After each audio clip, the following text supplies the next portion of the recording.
आज बहुपद का खेल खत्म कर दूंगा। इससे पहली वाली वीडियो में हमने आपको वास्तविक संख्याओं के बारे में बताया था। आज यहाँ पर बहुपद का एपिसोड लेके आया हूँ। तो दोस्तों तैयार हो जाइए, स्वागत है आप सभी का आपके अपने YouTube channel self study for you में।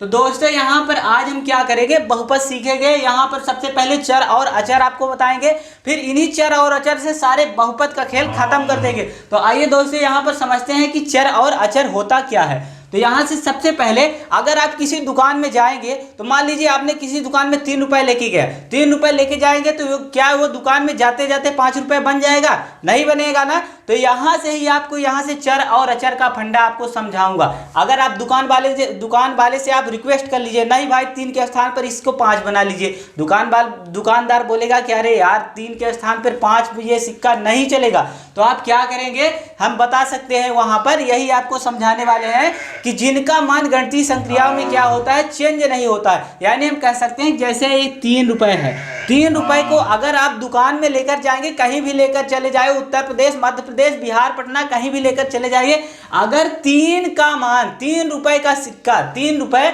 अगर कहीं भी जाइए, अगर वहां पर 5 रुपए हो जाए, क्या होगा? कहीं पर नहीं होगा ना। जब नहीं होगा तो हम कह सकते हैं कि जिनका मान गणितीय संक्रियाओं में क्या होता है, चेंज नहीं होता है, यानी वो अपरिवर्तित रहता है, उसका परिवर्तन नहीं होता है, वही क्या होता है, अचर पद होता है। क्या होता है? अचर पद। यानी ये 3 रुपए कभी 5 रुपए नहीं हो सकता है। अगर जो 3 रुपए 5 रुपए नहीं हुआ तो हम इसको बोल सकते हैं यह क्या है, एक अचर है, अचर। आज जब हमने आपको अचर बता दिया तो अब यहां से बात उठती है कि चर क्या होता है। तो आइए सब्र कीजिए, इसको बताता हूं। चर क्या होता है? चर होता है इसका सेम विपरीत, जिसका मान गणितीय संक्रिया में क्या होता है, चेंज होता रहता है, वही क्या होता है, अचर होता है। जैसा कि हमने क्या किया कि अगर मान लीजिए कि x + 2 ले लिया, x + 2 बराबर क्या है, 0। माना कि x + 2 बराबर क्या है, 0 है। तो x बराबर क्या हुआ, x बराबर इस 2 का अगर हम मान निकालेंगे तो यहाँ से क्या मिलेगा, -2। क्योंकि इस 2 को उठाकर बॉर्डर पर हम लाएंगे तो ये क्या बनेगा, प्लस का था तो क्या बन जाएगा,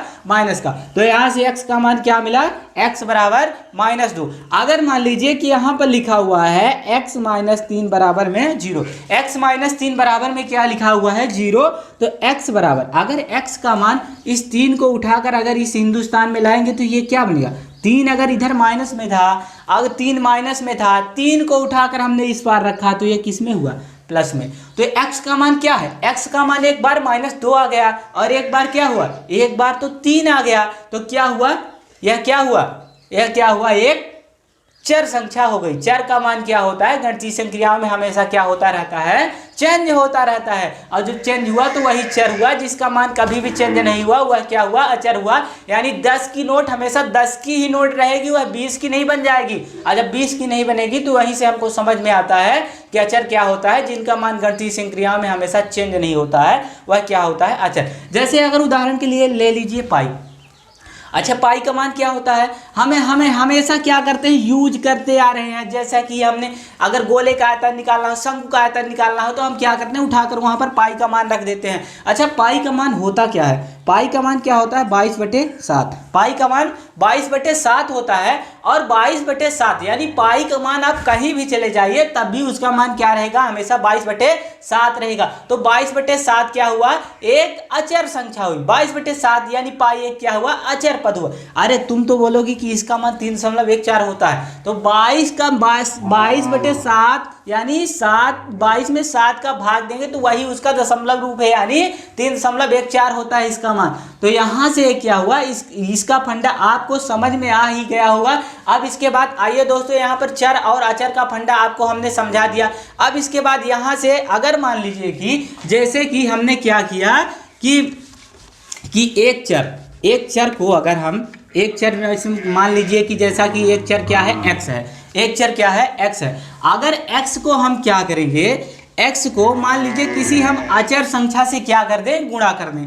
x को हम किसी अचर संख्या, अचर मान लीजिए कि 3, जैसा कि जो हमने उदाहरण दिया, 3 को अगर x को हम किसी अचर संख्या से क्या कर दें, गुणा कर दें, तो जाकर हमको क्या मिलता है, 3x मिलता है। क्या मिलता है, 3x मिलता है।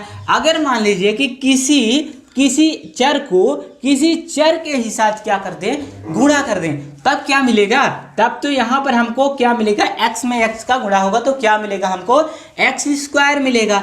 अगर मान लीजिए कि किसी चर और किसी चर के साथ, मान लीजिए किसी चर क्या है, एक्स है, कोई चर क्या है, एक्स है, और एक्स को हम क्या कर दें, किसी अचर के साथ जोड़ दें, किसी अचर के साथ क्या कर दें, जोड़ दें। अचर जैसे कि मान लीजिए क्या हो गया, 4 हो गया, 4 के साथ जोड़ देते हैं तो हमको क्या मिलता है, x + 4 ही तो मिलेगा। फिर इसके बाद अगर एक उदाहरण और समझते हैं कि अगर मान लीजिए किसी चर और किसी चर को किसी चर के ही साथ जोड़ दिया जाए, यानी मान लीजिए चर क्या हो, y है, तो ये क्या हुआ, ये जाकर बना x + y जाकर बना, यही तो बना।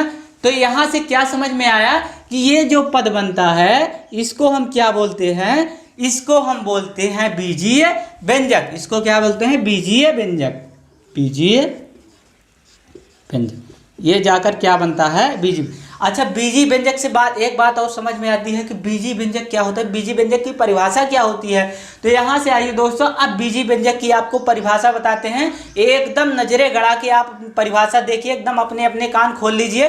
तो यहाँ पर क्या होगा, बीजीय व्यंजक की परिभाषा क्या होगी, दो चर या दो चर और अचरों को मिलाकर जोड़ घटाना गुणा भाग, कुछ भी जोड़ घटाना गुणा, उसका कुछ भी किया जाए, जो दो चर जैसे x और y, x में गुणा कर दिया जाए, यानी चर का गुणा कर दिया जाए, x + y, दो चर को आपस में क्या कर दिया, जोड़ दिया जाए, तो वहां पर जो कुछ भी प्राप्त होता है वही क्या हुआ, बीजीय व्यंजक हुआ, वही क्या हुआ, बीजीय व्यंजक हुआ। यानी आपको हमने बताया, परिभाषा क्या बताया कि दो चर या दो अचर को आपस में एक साथ जोड़ घटाना गुणा कर दिया जाए तो वहां पर क्या होगा, जो कुछ भी प्राप्त होगा वह क्या होगा, एक बीजीय व्यंजक प्राप्त हो। अच्छा, बीजीय व्यंजक को क्या बोलते हैं, बीजीय व्यंजक को पद भी बोलते हैं, क्या बोलते हैं, पद बोलते हैं। जैसा कि हमने, अगर मान लीजिए दोस्तों, जैसा कि ये उदाहरण हम लेकर चलते हैं, x और x का हमने क्या किया, गुणा किया, x और x का हमने क्या किया,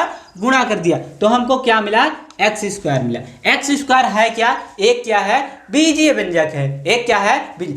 अगर इसी बीजीय व्यंजक के साथ मान लीजिए कि हम क्या कर दें, प्लस में एक चर और एक अचर का गुणनफल क्या कर दें, जोड़ दें। जैसा कि मान लीजिए ये एक चर है और एक अचर है, एक चर और एक अचर, इसको हम क्या कर दें, आपस में जोड़ दें। इसका क्या है, एक ये चर है, x क्या है, चर है, और 3 क्या है, अचर, इसको आपस में जोड़ दें। फिर एक चर संख्या जो हमने, एक अचर संख्या जो हमने पहली बार आपको उदाहरण दिया था 3, उसको भी आपस में क्या कर दें, यहाँ पर जोड़ दें। तो ये जाकर क्या बना, यही जो बीजीय व्यंजकों से मिलाकर जो कुछ भी बनता है वही क्या है, एक बहुपद है। इसको हम क्या कर रहे हैं, बहुपद के रूप में देख रहे हैं। तो यहां से इसका बहुपद क्या बना है, x² + 3x + 7। हमने क्या किया, बहुत से सारे बीजीय व्यंजकों को आपस में क्या कर दिया, जोड़ दिया, तो जाकर क्या बना, ये एक बहुपद बन गया। अच्छा, बहुपद से एक बात समझ में आती है कि बहुपद से यानी समझ में आ रहा है कि उसके कितने पद हैं, बहुत सारे पद हैं, तो इसलिए वहां पर उसका नाम क्या हो गया, बहुपद हो गया। अच्छा, बहुपद की परिभाषा क्या होती है, तो बहुपद की परिभाषा होती है कि बीजीय व्यंजकों में चर x को क्या कहते हैं, बहुपद कहते हैं। बीजीय व्यंजकों में चर x को क्या कहते हैं, बहुपद। बीजीय व्यंजक चर x, चर क्या है, x है, x में क्या है, एक बहुपद। अगर इसी चर को क्या कर दें, y कर दें, y² + 3x + क्या हो गया, 7। तो यहां से y² + 3y, ठीक, तो y² + 3y + 7 क्या हुआ, एक, यह y चर में क्या हो गया, यह एक बहुपद हो गया। ये क्या है, x चर में बहुपद है, ये क्या है, y चर में बहुपद है, ठीक। अच्छा, अब बहुपद से बात एक और समझ में आती है, इसका जो क्या होता है, जो ये y², अच्छा y² बराबर नहीं है 0, जो y² होता है वो कभी भी 0 के बराबर नहीं आ सकता, ये 100% गारंटी है कि वो 0 के बराबर नहीं आएगा। तो यहाँ से ये भी बात आपको हमने बताई।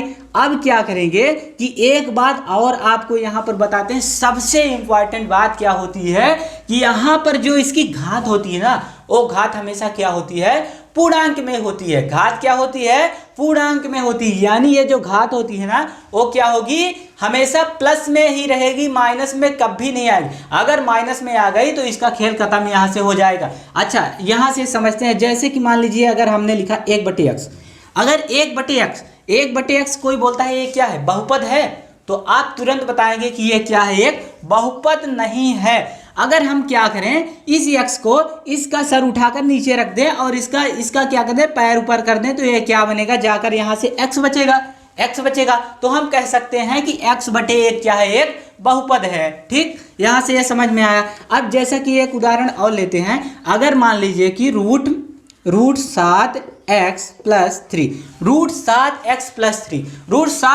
प्लस 3 में अगर बोलते हैं कि ये बहुपद है कि नहीं है, तो आप धड़ल्ले के साथ बताएंगे कि ये क्या है, एक बहुपद है। क्योंकि इसमें यहाँ पर x की घात क्या है, पूर्णांक है। पूर्णांक मतलब इसका घात एक पूर्ण अपने आप में एक क्या है, पूर्ण संख्या है। और इसका गुणांक क्या होता है, अच्छा गुणांक इसका एक क्या होता है, वास्तविक संख्या होती है। गुणांक क्या होता है, वास्तविक संख्या।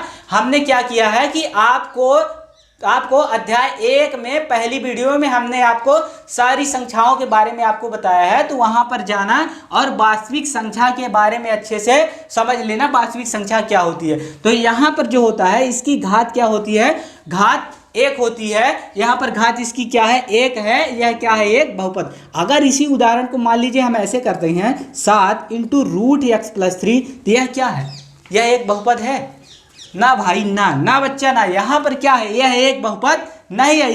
यह एक बहुपद नहीं कहेगा, क्योंकि यहाँ 7 जो है वो तो वास्तविक संख्या है, परंतु यहाँ पर रूट x है। इसकी घात क्या है, इसकी घात क्या है, एक अपने आप में पूर्ण संख्या नहीं है, इसलिए यह क्या है, एक बहुपद नहीं है। अब यहाँ से इसको समझते हैं, तो यहाँ से आपको हमने बताया कि बहुपद की घात हमेशा क्या होती है, पूर्ण संख्या होती है, और उसके आगे वाला गुणांक जो होता है वह हमेशा क्या होता है, एक वास्तविक संख्या होती है। तो यहाँ से आपको यह समझ में आ गया होगा। अच्छा, ये बहुपद होते कितने प्रकार के हैं, ये बहुपद कितने प्रकार के होते हैं, बहुपद कई प्रकार के होते हैं। जैसे एक घाती बहुपद, दो घाती बहुपद, तीन घाती बहुपद, चार घाती बहुपद, पांच घाती बहुपद, ये बहुत सारे प्रकार के होते हैं। तो आइए सबसे पहले यहाँ पर आपको एक एक करके 2-3 बहुपद समझा देता हूँ, वहां से फिर आप ये बहुपद वाला तो पार्ट बिल्कुल खत्म ही कर देंगे।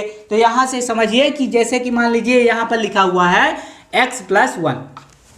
अगर आपसे पूछा कि x+1 क्या है, तो आप बताएंगे कि क्या है, बहुपद है, बहुपद है। लेकिन अगर पूछेगा कौन सा बहुपद है, किस प्रकार का बहुपद है, तो आप बोलेंगे कि क्या है, एक रैखिक बहुपद है। क्या है, एक रैखिक बहुपद है। अच्छा, रैखिक बहुपद होता क्या है, रैखिक बहुपद उस बहुपद को कहते हैं जिसकी अधिकतम घात क्या होती है, 1 होती है। जिसकी अधिकतम घात 1 होती है तो वह क्या होता है, रैखिक बहुपद होता है। तो ये क्या हुआ, एक घात वाला क्या हुआ, बहुपद, रैखिक बहुपद हुआ। फिर इसके बाद अच्छा, द्विघाती बहुपद क्या होता है, द्विघाती बहुपद क्या होता है, जैसे इसका स्टैंडर्ड रूप, एक घाती बहुपद का सबसे पहले आप स्टैंडर्ड रूप जान लीजिए। इसका स्टैंडर्ड रूप होता है ax प्लस b।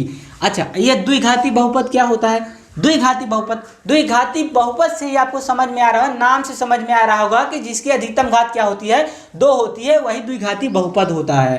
तो इसकी अधिकतम घात, जैसे एक उदाहरण लेते हैं, एक उदाहरण 7x² प्लस 5x, जिसकी अधिकतम घात कितनी होगी, 2 होगी, वही द्विघाती बहुपद होगा। तो यहाँ से 7x², 7 तो इसका क्या है, गुणा है, जो एक वास्तविक संख्या है, गुणांक है, और इसकी घात क्या है, 2 है, जो एक क्या है, पूर्णांक संख्या है। और यहाँ पर x क्या है, एक चर संख्या है, और यहाँ पर ये 5 जो भी है, एक क्या है, अचर है, और x क्या है, एक चर है, यानी x चर में क्या है, बहुपद है। अब यहाँ से ये द्विघाती बहुपद हुआ, इसकी अधिकतम घात क्या हुई, 2 हुई, इसलिए यह क्या है, एक द्विघाती, अपने आप में द्विघाती बहुपद है। अच्छा, इसका स्टैंडर्ड रूप क्या होता है, स्टैंडर्ड रूप इसका होता है ax² plus bx plus dx, ठीक ना, ax² प्लस bx। अब इसके बाद त्रिघाती बहुपद क्या होता है, त्रिघाती बहुपद भी आपको बताया दे रहे हैं। ये हो गया दूसरा नंबर, ये तीसरा। त्रिघाती बहुपद जिसकी अधिकतम घात क्या होती है,